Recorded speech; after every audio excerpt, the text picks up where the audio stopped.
Okay, so I'm not exactly sure what's been going on social media for the past 24 hours, if Mercury is in retrograde or what, but I woke up this morning and Jaclyn Hill is closing down all of her brands, which, I mean, so many people were gossiping about for months and they were told they're crazy, they're lying. Jaclyn Cosmetics is doing amazing. I think the people that really thought that Jaclyn Cosmetics was doing amazing are the same ones that believe that Jaclyn Hill actually owned Jaclyn Cosmetics and she was like the CEO of it. But then on top of that, I was scrolling over on TikTok and there is some drama in the DIY community and it's an actual cancellation. Like somebody is losing a brand sponsorship and everything. It's crazy. But I wanted to sit down and I wanted to talk about this while I ate some Wingstop. It says Nicholas right there. I really hope that they got my order correct this time because I tried to order the Lotto meal like 2.5, 3 weeks ago, and they sent me some food that was completely wrong, so I had to order it again. And then by the time I got it, I was like, I don't feel like recording it.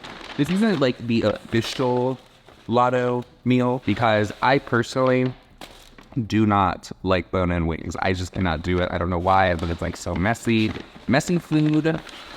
I don't know, not for me. So I got boneless. So if you want to judge me, judge away down in the comments. But I love me a good boneless chicken. So here, what the fries look like. Do you want one? Take one.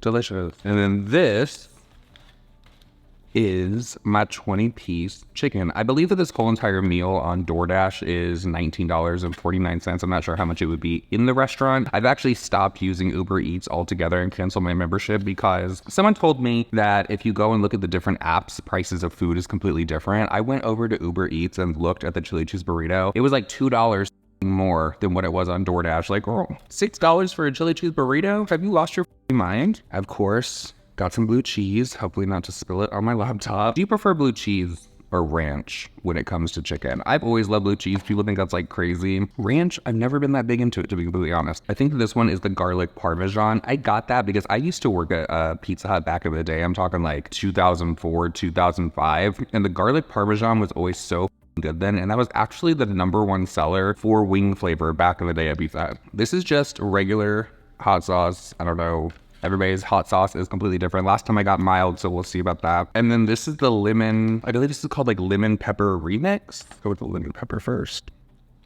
So I'm gonna be completely honest, I am not shocked that Jaclyn Hill is shutting down every single brand. I think it's completely up. It really shows the kind of person that Jaclyn is though. The fact that she literally put another influencer, smaller influencer, out of business just to shut down a few months later is like so insane to me. If there's honestly like no redemption, at least in my eyes, for that. I lied. I think that I said that this was garlic parmesan. They did not send my garlic parmesan. So it's actually just honey mustard. It's still good. I mean, it's whatever. Something that I found very interesting about Jaclyn's video is yes, she did take accountability for some things, like kind of, but there's a lot of people down in the comment section that are saying that she is lying when it comes to the whole Koze situation. Jaclyn claims that she had a huge PO order, and so that's why the whole name cannot be changed before the launch. She says though that when she found out that that girl had the exact same name, she reached out to her privately, or her team reached out to her privately. Ghosted. Never heard back from Jaclyn or anyone from that Koze team over there. Word on the curb though, and this is from somebody that actually talks to Jaclyn, I have actually reached out to her for a statement myself. I'm just waiting to find out on Instagram if she's gonna respond. But apparently, that's a lie. Are you shocked? So as a lot of you guys may know, there is a Canadian creator and she had an online digital platform called All Things Koze. And Koze was spelled the same way as my brand, Koze. So at the time, I hired a trademark attorney to make sure that whatever name my team and I came up with for my brand was gonna be able to be used legally. We came up with over 100 different names. Everything was taken. We created names from scratch, taken. Everything was trademarked until we came up with the name Koze, spelled Koze. My attorney told me, trademark is open. It's all yours. Great. Where I personally messed up as an owner, as a founder, as a CEO, was not doing my own due diligence on the social media side of things. I was not made aware that there was a smaller Canadian creator with an online platform that had that exact same spelling within the brand name. Until we had placed an order for everything, for the blankets, for the robes, for the pajamas, for the socks, for the slippers, and then that's when I was made aware of the spelling being the same. The second that I was made aware of the situation, my team and I reached out to her directly to try to make this right, and we never heard back from her. And I completely understand why, because I would be pissed off if I was her as well. All right, the situation sucks. I'm just giving you my perspective of what happened behind the scenes of the camera. You know what though? I wonder if Jaclyn has been watching drama videos because literally so many of the things that she said in there is literally what we have been all saying for a good long while. I know myself for sure. I would always say that Jaclyn Hill did the bare minimum when it came to being a CEO. Now there's a soundbite of her in that video closing all of her brands where she actually lets everyone know that she did the bare minimum. And speaking of the bare minimum, I saw one of the comments floating around Twitter from underneath her video, and it says, hearing you talk about how absent you were from Jaclyn Cosmetics is so validating. I worked on Jaclyn Cosmetics via format and gave 110% every single day to your brand, and you were completely oblivious to the bare minimum, and what's worse is I couldn't even take pride on working on the brand because it was all about you, Jaclyn. And Jaclyn working on everything for years, you know that Jaclyn likes to tell people it's been years, things have been in the works, and doing it all when it's the furthest from the reality of the situation. Hope you think twice when doing business in the future because you were not the only victim. I hope that Jaclyn Hill does not try to become a CEO in the future. I'm not trying to be shady. I'm not trying to be mean. I'm just saying some people are better to just do the influencer job, and I think that's what Jaclyn is very good at. She's good at hawking items. I don't know how much of her credibility is left for people to be like, yeah, I think she's going to recommend something that she actually likes rather than just recommend something that she's getting a higher commission rate on. But I mean, let's be completely honest, when Jaclyn Hill was thriving, actually, it's when she had Morphe to fall back on. If something went wrong with the product that she came out with Morphe, it was their responsibility to clear it out, because you know that Jaclyn wasn't going to sit down and be like, guys, this is what actually happened. That was another thing about the video that I found very funny, if you will, is that Jaclyn said that she felt like a salesperson and she wasn't enjoying that, and that's not her at all. I also just want to say, because it's something that I've wanted to say, just like loud and proud with my chest, is that I feel like my social media is just, it almost looks like one big brand deal. Because I've got these 3 brands, and in order to pay for the salaries and keep my warehouse open and everything that it takes to run a business here in Tampa, like I have to have launches all the time. And then I've got Jaclyn Cosmetics and I've got Ulta promos. And it's like, I feel like I'm just always pushing product in your face, and I'm so sick of it. I'm so sick of it. I'm so over it. Like I can't stand, I feel like a salesman, and it's just not me, and it feels icky. Even though I love these products, it's just too much. I just jumped into the dive in without floaties, and I don't know how to swim, and that's how my life has felt for the past couple of years. Before you had Jaclyn Cosmetics and you were shoving that brand down everyone's face, did you forget about fucking Morphe? The clip of you going Morphe, Morphe, Morphe, Morphe, Morphe because you said it so many fucking times. Morphe brush, Morphe brushes. Like, oh yes, I'm Morphe, the owner of Morphe, and Morphe fabrics by Morphe. It's a little overwhelming. With Morphe, because Morphe, the new one by Morphe, is a Morphe brush, Jaclyn Hill Morphe palette, Morphe. Oh my god, it's Morphe. By Morphe again. Morphe. Brush by Morphe. Morphe. Morphe, which it's amazing. Morphe.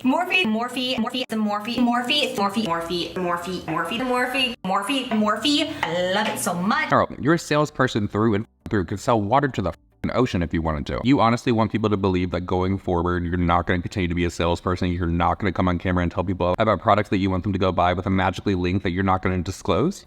Like, come on.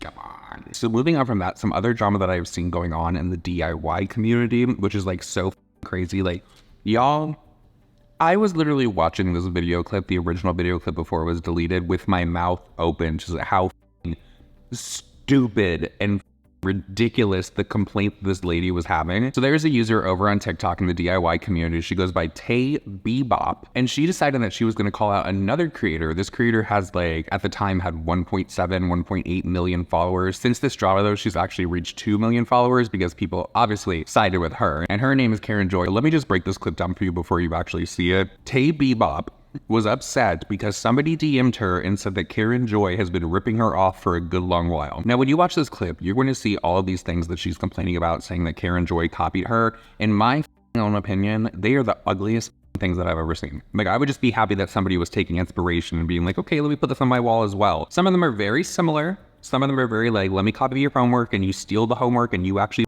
turn it in. But the one that got me the most was the fact that this Tay Bebop had a collaboration, I believe it's with Auto Studio. It's a renter-friendly wallpaper company. One of the things that she's complaining about in this is that Karen Joy purchased the wallpaper that Tay Bebop had in collaboration with that company, put it on her wall in her house, and had an orange couch. Because Tay Bebop also has an orange couch. I'm about to be so petty, and I've never done something like this before, but there is a large creator who is just getting out of hand. So this is my mossy mirror that I made, and immediately she makes this. Which is like, fine, that's what the coincidence, whatever. I have this green squiggle art gallery, and now she does too. The difference is she's hanging something else. So that's different. That's creative. But she's also ripping off my boyfriend's art. So that's my boyfriend's art. I have a monster head art gallery. He makes monster heads. They're so realistic and beautiful. This is her version. This is her monster head art gallery. Then I painted my room green and blue. They're very abnormal color choices, and I got a lot of hate for it, but I really love it, and I spent months choosing the colors. Look at what colors she's doing for her kitchen, and she's painting her appliances. So that's just like another weird coincidence. And she hung up this cake wallpaper. That just happens to be my actual wallpaper line that I have. Look at this photo. Orange couch, wallpaper, Monster Head Art Gallery. That orange couch is literally the knockoff of my orange couch. And that's my wallpaper, which is fine. Anyone can buy it. I also created a gradient room where my whole room is gradients. And then she decided to make an ombre room. Strange coincidence. I have tried to talk to her about this, and I was like, please stop copying me. And she said, I don't want it. So now that you know how ridiculous that this is, Tay Bebop has had to delete that video, try to explain herself, to delete another video, and is constantly getting dragged on TikTok now to the point where she has now lost her collaboration with that rent-friendly wallpaper company. So now she's out brand sponsorships because she thought that it would be a good idea to come on camera and bitch about another DIY creator taking inspiration from her. Is that not what the point of DIY is? Like, you're showing people how to do something so they could do it themselves for like a cheaper alternative? Like, girl, miss, you're fucking crazy. And since I've been following along with this drama, I'm now getting served Tay Bebop videos on my For You page. So she had one that was like actually recent, where she was showing off one of these auto studio collaborations that she did. And she was telling people how to apply it and like showing it, that kind of thing. So I commented, and it was a genuine question. I was not trying to be shady. People will be able to find the discontinued items at Marshall's or TJ Maxx. Because with Jaclyn Hill, you know that you could get the whole entire collection at TJ Maxx and Marshall's. So I didn't know if the same thing was going to happen for this. So I guess only time will tell. This green squiggle art gallery, and now she does too. That is the ugliest shit I've ever seen. You could both have it. All right, I am completely full. I only ate like maybe 8 of these pieces. As you can see, these are so good though, y'all. I honestly really wish that they would have brought like garlic parmesan, because I was really looking forward to that, y'all. I don't know so much about the fries from Wingstop. I'm not one of those people that likes an overly greasy fry. That's why I don't ever eat at Five Guys. But I mean, if you were really elevated, these would be amazing. I'm gonna get really elevated and I'm gonna revisit these fucking chicken things. So I'll see you guys all in my next video. Bye.